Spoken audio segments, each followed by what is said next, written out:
Hello, my dear friends. Well, it's that time, Erev Pesach. We're going to go in just a few hours into Yontif. I hope you have a chance to look at your email that we both sent out yesterday and again today to make sure that you're safe and that you're healthy and that you're well over the 3 days where we'll be incommunicado. And I will be thinking of you over the entire Chag. I can't help but be excited about Pesach, even though it's going to be a very different Pesach this year. I heard a couple of and saw a couple of different jokes this year. My two favorite ones are the one that quoted from the Haggadah, Masa v'Rebbe Eliezer v'Rebbe Hoshua v'Rebbe Lazar ben Azariah v'Rebbe Akiva v'Rebbe Tarfon. These five amazing sages from the times of the Mishnah. Shahayu Mesubin b'Bnei Brak. They were reclining in Bnei Brak relating the story of the Exodus. And instead of the rest of the text of the Haggadah, it says, Uba'u HaMishtara, and the police came to break it up. That's the mindset of this year.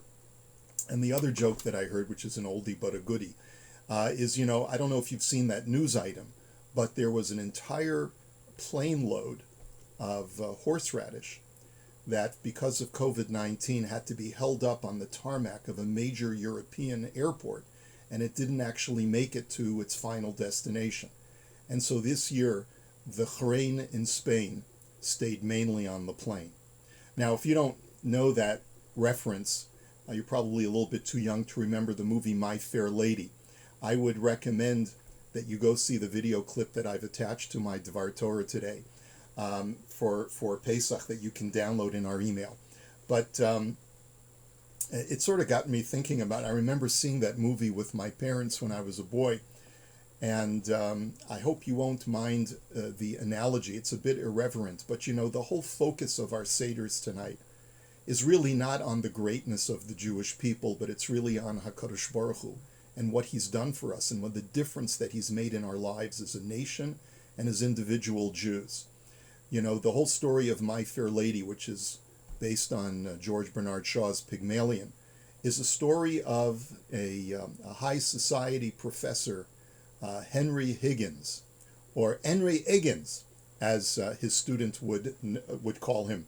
And he took it upon himself to take a very common Cockney flower seller on the street, and he said, I can make even her into a lady of high class and high society.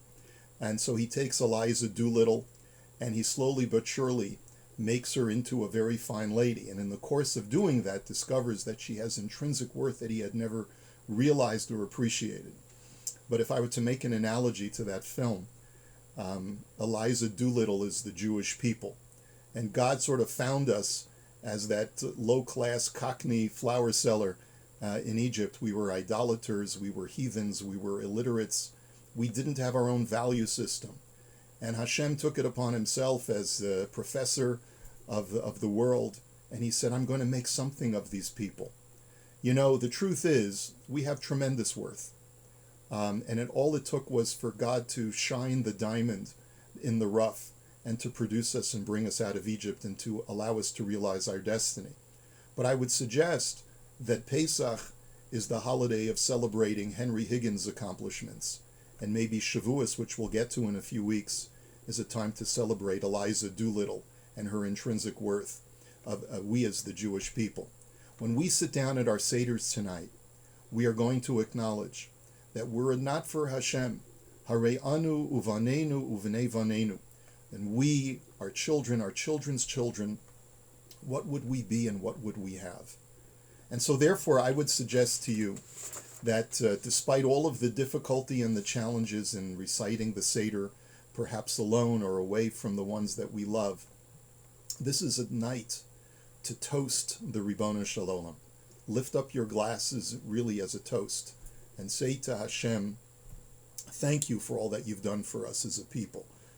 We're going to step out of the limelight and acknowledge the Ribono Shel Olam, the creator of heaven and earth, for having given us a beautiful world, a beautiful heritage, a beautiful nationhood. And thank you for making us the glorious people that we are today. Thank you for making me into a Jew, Hashem.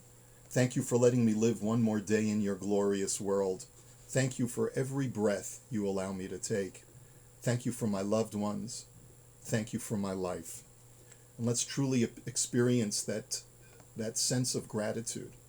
And may that gratitude stay with us and carry us for the rest of our days and bring us to the ultimate redemption. B'mehera b'yameinu, amen. Wishing you a beautiful Seder, a beautiful Chag, a Shabbat Shalom, a good Shabbos, and we'll see you on the other end, God willing, on Motzai Shabbos.